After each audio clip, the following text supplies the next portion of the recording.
Well, back in Israel, the threat of death is raining from the sky tonight in a country where they have effectively been at war now for days.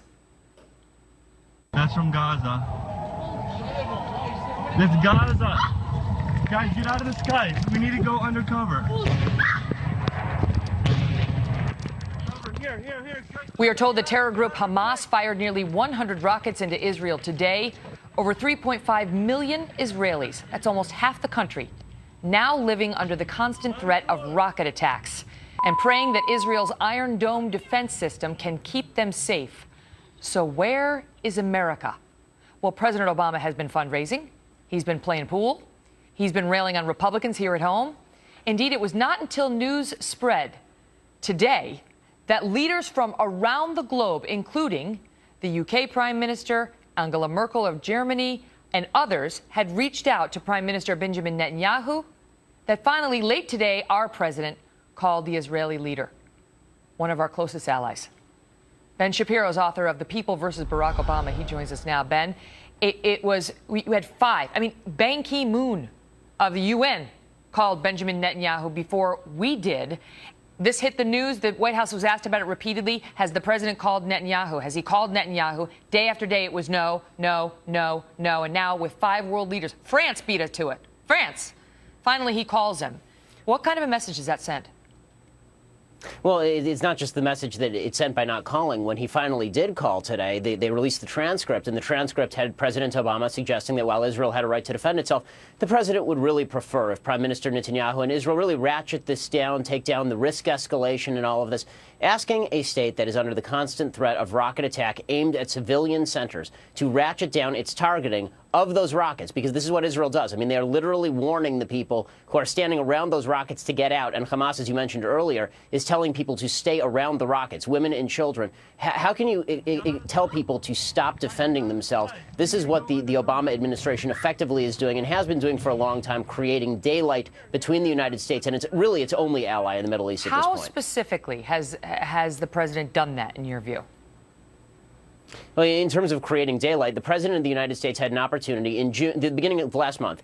The Hamas joined the Palestinian Authority. They created a unity government. Palestinian Authority was supposedly the moderates. Hamas was supposedly the terrorists. They created a unity government with Islamic Jihad. 88 senators. This is a bipartisan thing. 88 senators wrote a letter to the president saying, you need to make U.S. aid to the Palestinian Authority contingent on the breakup of that unity government. President Obama refused to do it. Because if we didn't, we're basically funding a terror group. If we didn't do that, then we're basically funding a terror group, Hamas.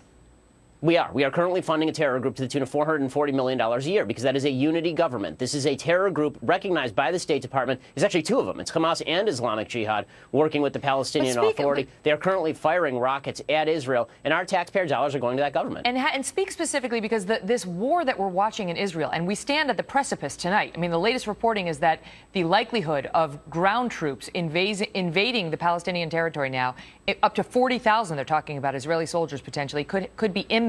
It could be imminent. All hell could be breaking loose there tonight, Ben. And if Israel is in a full-blown war now with Palestine and Hamas, United States interests are directly implicated. The catalyst, they say, for this latest terrible fighting was the murder of those 3 Israeli students, teenagers, who were kidnapped and murdered.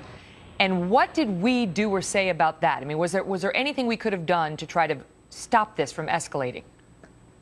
Absolutely. The same thing we could have done when they formed the unity government. 10 days after that unity government was formed, the 3 Jewish boys, including an American citizen, were kidnapped by Hamas operatives. The Obama administration, the State Department condemned it, but they did not threaten to withdraw aid. For 3 weeks, the President of the United States himself said absolutely nothing. And then finally, when he did say something, he said that Israel should act with restraint with regard to the people who had kidnapped and killed these boys. This is an anti-Israel administration. It's the first administration in American history that is obviously anti-Israel. It's borderline a Jew-hating administration. There can be no question at this point that the daylight that has been created between the United States and Israel has emboldened Israel's enemies and enemies of the United States. How do you say that? That Iron Dome system, Ben, that they are using so effectively in Israel tonight was largely funded in part by the United States, hundreds of millions of dollars under President Barack Obama. Well, the president of the United States still is going to sign over money to Israel because it's politically unpalatable not to do so. But that doesn't mean that the president of the United States can't undermine Israel's ability to take out the people who are going after it. And that is what Israel needs to do. Iron Dome cannot defend Israel. Iron Dome can only stop a certain number of rockets that are coming in. It can't stop all of them. We are seeing hundreds of rockets hit Israel, and we are seeing a small percentage of those being shot down, the most dangerous of those shot down by Iron Dome. The question, it's only a matter of time until one of these rockets hits an Israeli population center, and everybody in Israel and the United States knows it. It's incredible to think of those millions of Israelis in basements and bunkers right now worrying about getting bombed to death. Ben Shapiro, thank you.